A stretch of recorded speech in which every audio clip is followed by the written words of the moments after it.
Wave portal channels welfare association presents. आप देख रहे हैं बकवा न्यूज। नमस्कार दोस्तों, बकवा न्यूज में आप सभी का स्वागत है। मैं आपके साथ अलका दुर्वे। आइए ले चलते हैं आज की कुछ खास खबरों की ओर। चिंतामन की चिंता, महंगाई से बिगड़ते देश के हालात पर विचारनी विचार एवं कविता। औद्योगिक नगरी मंडीदीप समाज सेवा के क्षेत्र में अपनी अलग पहचान रखने वाले राधेश्याम चिंतामन ने बताया कि नमस्कार दर्शकों, मैं अलका दुर्वे आप सभी का स्वागत करती हूं। देखिए, आज हमारे एमपी नगर कार्यालय में आदरणीय चिंतामन अंकल जी पहुंचे हुए हैं। हम उनसे जानना चाहेंगे आज जो देश की स्थिति है वो उसमें मौके में क्या संदेश देना चाहेंगे। तो मैं आपका शुक्रगुजार हूं कि आपने कार्यालय में उपस्थित करवा कर मेरा इस प्रकार से वर्जन ले रहे हैं। और मैं देशवासियों की चिंता, समाज की चिंता और चिंतन करने का काम करता हूं। वर्तमान समय में शिक्षा का बजट कम कर भारत सरकार जिस प्रकार से युवा वर्ग के साथ छल कर रही है, बड़ा निंदनीय है, शर्मनाक है। भारत सरकार ने शिक्षा के बजट में कटौती कर लोगों को शिक्षा से वंचित करने का षड्यंत्र कर रही है। जैसा कि आप जानते हैं, अगर बच्चा पढ़ भी लग जाए तो आप नौकरी तो भूल जाइए, नौकरी नाम की कोई चीज़ नहीं बची। केवल दो आदमी को फ़ायदा पहुंचाने के लिए पूरी की पूरी भारत सरकार काम कर रही है। शिक्षित बेरोजगारों की हालत बद से बदतर है। इसी प्रकार महंगाई सर चढ़ के बोल रही है। आम आदमी को दो वक्ती की रोटी जुगाड़ करना मुश्किल हो रहा है। आप देख रहे हैं गैस सिलेंडर के दाम 2014 के पहले 366 रुपये थे। इसी प्रकार पेट्रोल के दाम भी 66 रुपये के आसपास थे। आप देखिए, इन 7-8 सालों में आमदनी तो बढ़ी नहीं, दुगनी आमदनी तो बढ़ी नहीं, आमदनी घटी है लोगों की, और खर्च महंगाई दिन पर दिन बढ़ती जा रही है। इसी प्रकार खाने का तेल भी उस समय 2014 के पहले 60-62 रुपये लीटर हुआ करता था, आज दुगने से ज़्यादा है।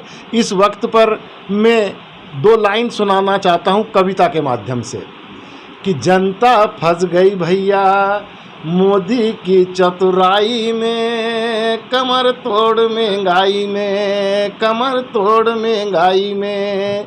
अरे चाहे जितना करो कमाई, बचे न भैया एक उपाय, हम कैसे सिलेंडर भरवाई, सब्सिडी मोदी जी ने बंद कराई, जीवन पड़ गया यारों आज खटाई में, कमर तोड़ महंगाई में।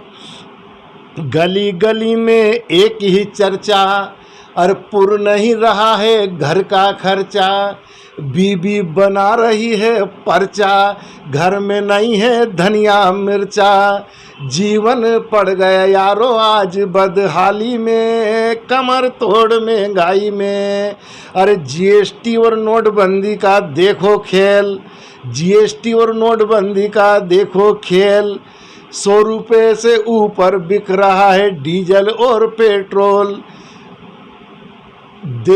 खाने का 1 लीटर तेल भी नहीं आ पा रहा है, दिन भर की कमाई में, कमर तोड़ महंगाई में, कमर तोड़ महंगाई में।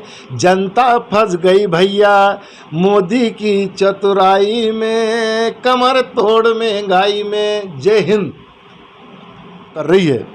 बाबा साहब भीमराव अंबेडकर जी ने जिस संघर्ष के बाद हमें संविधान देश को दिया था, और खासकर अनुसूचित जाति, जनजाति, दबे कुचले वर्ग को जो आरक्षण का लाभ दिया था, उसके कारण हमारे आईएएस और आईपीएस भी बनकर निकल रहे थे। कहीं पर भी आरक्षण के कारण हमारे लोग भी नौकरी पा जाते थे, लेकिन भारत सरकार ने छलपूर्वक उस आरक्षण को ख़त्म करने का षड्यंत्र कर निजीकरण का काम किया है। ये घोर निंदनीय है, ये अत्याचार की श्रेणी में आता है।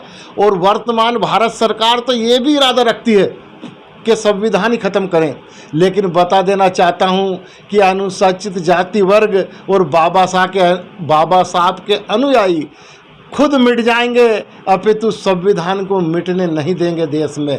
अगर संविधान खत्म होगा तो हमें जानवर से बदतर ज़िंदगी जीने पर मजबूर होना पड़ेगा।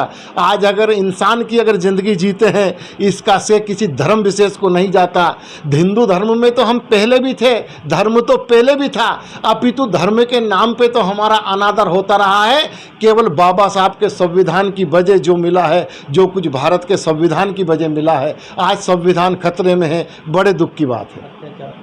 अत्याचार जैसा कि आप देखते हैं, मैं मंडीदीप औद्योगिक क्षेत्र में रहता हूं और मध्य प्रदेश सरकार का देख लीजिए, बहन बेटियों पे अत्याचार में नंबर 1 है मध्य प्रदेश, और बुजुर्गों पे अत्याचार में दूसरे नंबर पे है। इसी प्रकार मैं तो ऐसा मानता हूं कि सत्ता पक्ष की पार्टी के लोग ही मध्य प्रदेश को अत्याचार में नंबर 1 में करने में लगे हैं। सतलापुर हमारे मंडीदीप का उदाहरण है कि भाजपा से जुड़ा व्यक्ति हमारे वर्ग पे अत्याचार करता है, और समाचार पत्रों में, चैनलों के माध्यम से सुनने में और पढ़ने में आता है कि भाजपा से जुड़े या उनके पदाधिकारी ही अत्याचार को बढ़ावा देने का काम कर रहे हैं, प्रदेशवासियों पे अत्याचार कर रहे हैं। घोर निंदनीय है।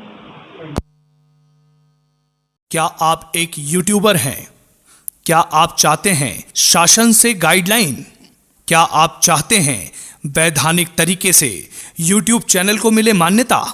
जी हां, तो आज ही जुड़िए। Web portal channel welfare association अब यूट्यूबर्स के लिए लेकर आया है एक नई सौगात, न्याय, नियम, अधिकार और संरक्षण। आज ही ज्वाइन करें। एक से बढ़कर एक ताज़ी अपडेट के लिए आपके अपने SS News 24 चैनल को लाइक करें, शेयर करें और हाँ, सब्सक्राइब करना ना भूलें।